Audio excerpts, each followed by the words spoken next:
Hey, good morning. Welcome to Doug Pagitt Radio. Broadcasting live out of the Twin Cities. It's the 8th of August today. August 8th, 2012 edition of Doug Pagitt Radio. Hey, you can pick us up over on the Ustream feed. If you want to watch the shenanigans, you can listen to us here on Blog Talk Radio. Or if you're only watching on Ustream, you can listen to this. You can take it on the road with you. We'd love to have you do that. Today, how does one do that? Well, you head over to DougPagittRadio.com and you click on the audio player. Oh, for real? It's for real. It's unbelievable. It's like our own little Mars rover. Oh, wow. In here. Yeah. Yeah, when you really think about it. I mean, the technology. Yes. We have come so far.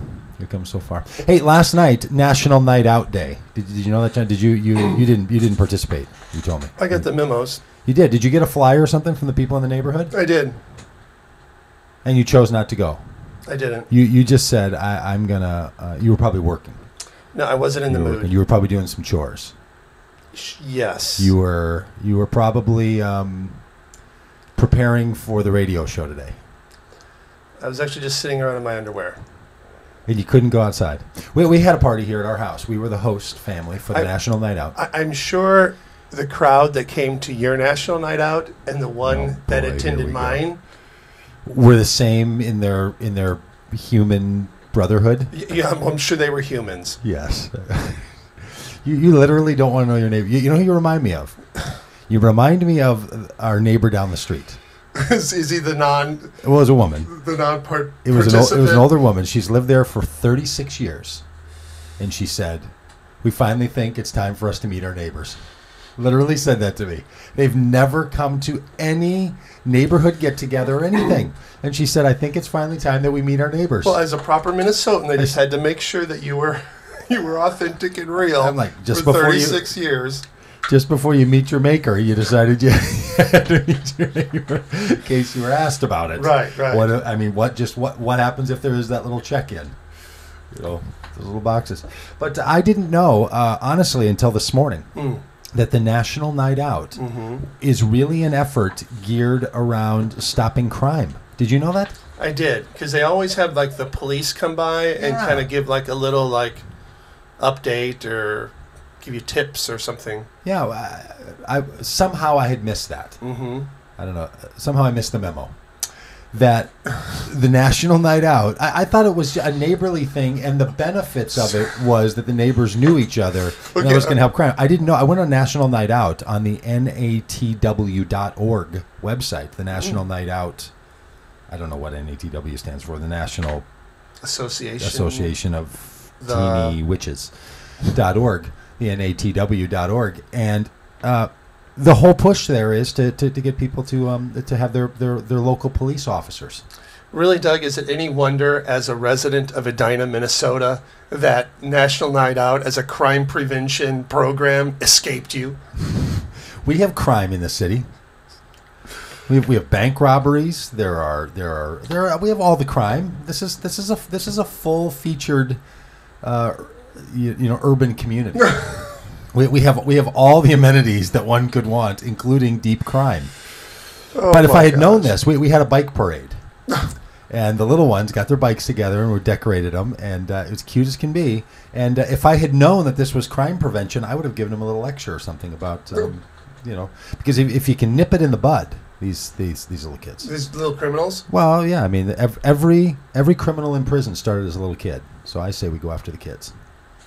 Well, here's what gets me about this thing is that if you were to take the impulse that has been brewing around good-hearted religious people for thousands of years, that to love your neighbor isn't enough, you really need to step that up a little.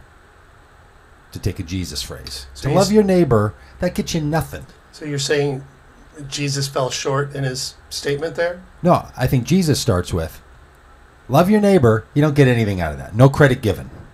What good is that, he says. Love your enemy. Bless those who persecute you. Do good to those who wrong you.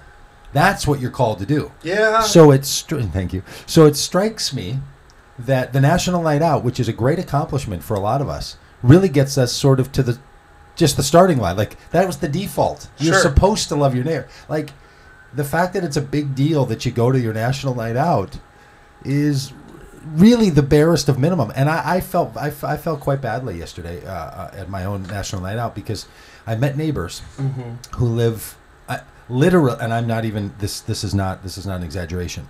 I can throw a baseball through the window of their house. Yeah.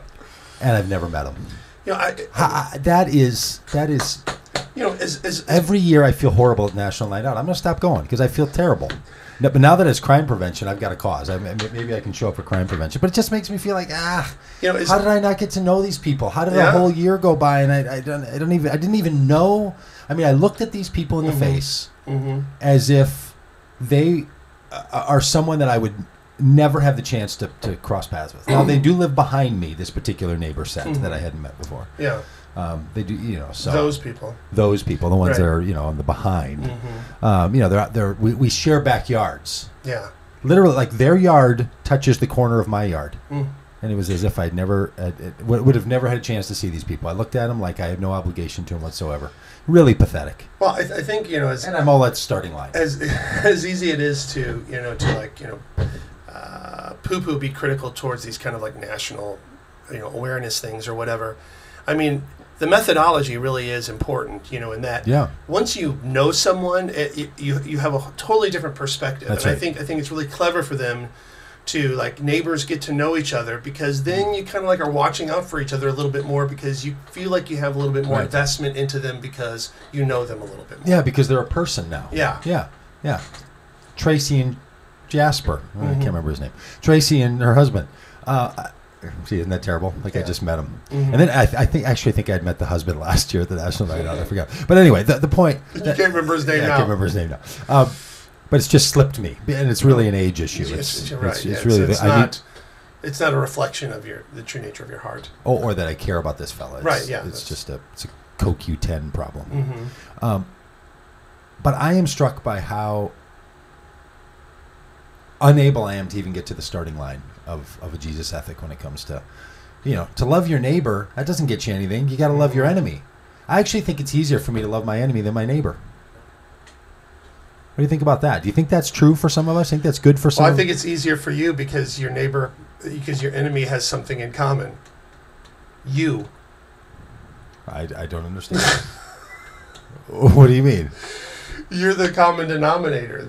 You know, your enemy hates you. Oh. And you're you, and you like you. Your neighbor doesn't even know you. That's true. That's true. Yeah, well, I think there's something curious about that. Well, the whole loving your enemy thing, that's I mean, couldn't be more an apropos thing than what's happening now. That's right. That's right. Political circles. And especially last night. I mean, I don't know if it was just a coincidence of when the state of Texas decided to assassinate, decided to put to death a convicted criminal, which it's not an assassination. I understand that, but for some reason I said it because I think it feels like an assassination to me. But anyway, they put to death a criminal last night on National Night Out night. Yeah.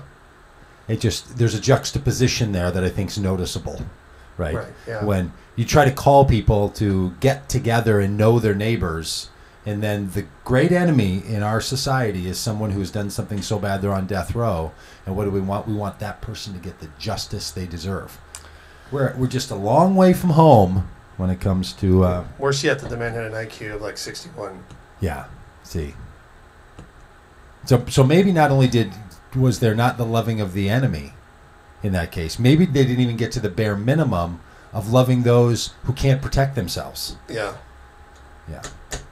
And it surprises me that the Supreme Court would suggest that this fella, because this is what happened, that the Supreme Court denied the petition suggesting that this fella didn't have the IQ that could make him culpable for his crime that would lead to his, the punishment would lead to his death. Yeah. And the Supreme Court said, no, we don't think that's an issue. Which surprises me a little bit because I think they would assume that everybody compared to them are right. They're dumber.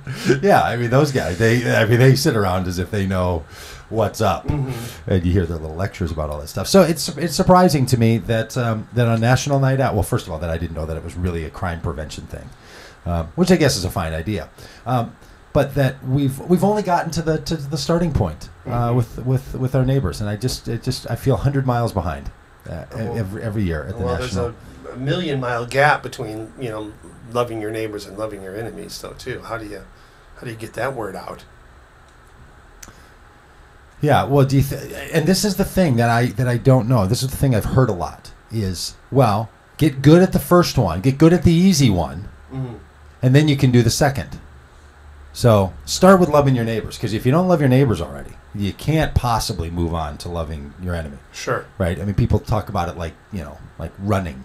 Like, hey, before you run a marathon, or let's say the way I hear it, before you run a 50-mile race, maybe you should run a marathon, right? Like, do the easy one first before you do that. But what if they're of a totally different kind? What if there's kind of no correlation between getting good at loving your neighbor, in other words, people who are like you and who you're going to see a positive exchange of resources from one person to the other, and loving the person for whom they find you to be despicable or you find them to be off-putting? Yeah, I mean that isn't that the challenge? What if your enemy is typically your neighbor, you're surrounded up by people who are like you, especially here in Edina, who are But when they're not like you and when they're detestable, like when they're, a criminal or a Southern Baptist, then that is really a difficult thing. Yeah, it's a very difficult thing to love those people. Those people. And I think that the double trouble when it comes to loving your enemy is not just loving the ones that you don't care for, but loving the one that doesn't care for you. Oh, right. That's even harder. I swear that's a harder thing. And a lot of people think about their, in that category of their enemy, and they'll be like, I don't have enemies. I'm not an enemy carrier. I don't think anyone... I think the notion of loving your enemy is not from Jesus to the people he was speaking to of the day.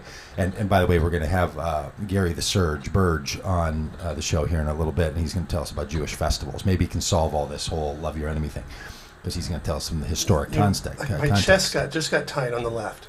I don't know what that was. Really? Yeah. Yeah. When you said Jewish festivals, it felt like I got stabbed. I don't think there is a well, there probably is a stabbing festival. Yeah.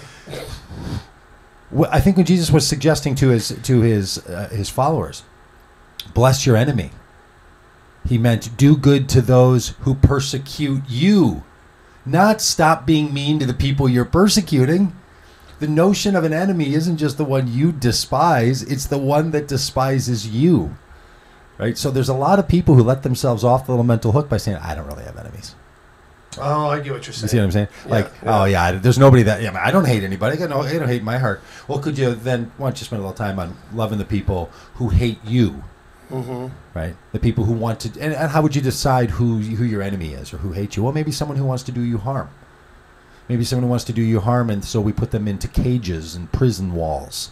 So maybe prisoners are a good place to start. Like, could you love a prisoner? So on this sort of, yesterday there was the shooter of Gabby Giffords, and Jared Loughner, who pled guilty, and they've sort of put to rest that whole trial of that thing. And then in Texas, they're executing someone. And then, last night you're having the National Night Out, and it all comes jamming together.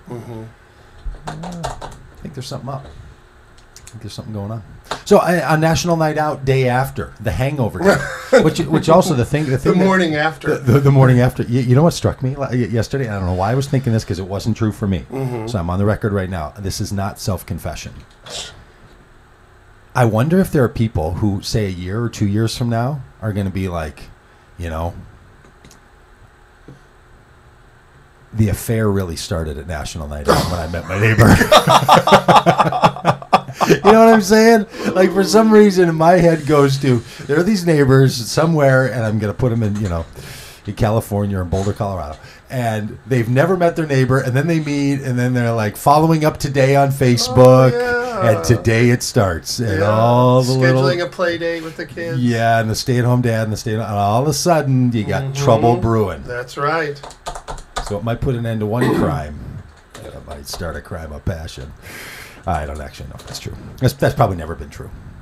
But National Night. Hey, Doug Pagitt Radio, broadcasting live out of the Twin Cities on Blog Talk Radio, and over at Ustream. So go to Doug Pagitt Radio if you're only getting this through one stream and you want to get them in the other ways. There's also a place for you to tell us what you'd like to hear on the show. If you'd like to hear from any of our advice givers, maybe you want to hear from the rabbi. Maybe you want to hear from the advice giver. Maybe you want to hear from the theologian. Can't imagine. Maybe you'd want to hear from the natural health coach. Maybe you'd want to hear from the gay guy or gay gal. Maybe you'd like to hear from the psychologist, psychiatrist. There's a little place there. You click on Ask Thee over at Doug Pagitt page on Facebook. And can our guests call in live now? Our guests. I mean, not our guests, but like, can our listeners call in live? Or our listeners can call in live. What's that number, Doug? Well, hang on a second. I gotta find it. It's got 7 digits, right? You'd think I'd have that number right off the right off the top of my head. I thought you were setting me up to ask you. Did you? Yeah. I wasn't, but when we come back here after the break, I'll let you know what that, because we have a new call-in number, and I can't remember what it is. But stick with us anyway. During the breaks, because it's non-commercial radio, until we get commercial sponsors. That's right. So we're going to be all proud of being non-commercial radio, right up until the point that we have someone who wants to run commercials. And I'll tell you, if you want to run commercials, go over to Doug Pagitt Radio, click on the contact list, let me know, and we will be promoting your ideas, your events, your projects, your widgets. We would be glad to. So we're going to send you over the break here with a little ditty by Matt Carney. You don't care for Matt Carney, do you? I did. I think I was the one who turned you on to the second album. A little ditty from Matt Carney. I appreciate him. Yeah. A song called Learn to Love Again. It's a pretty good one.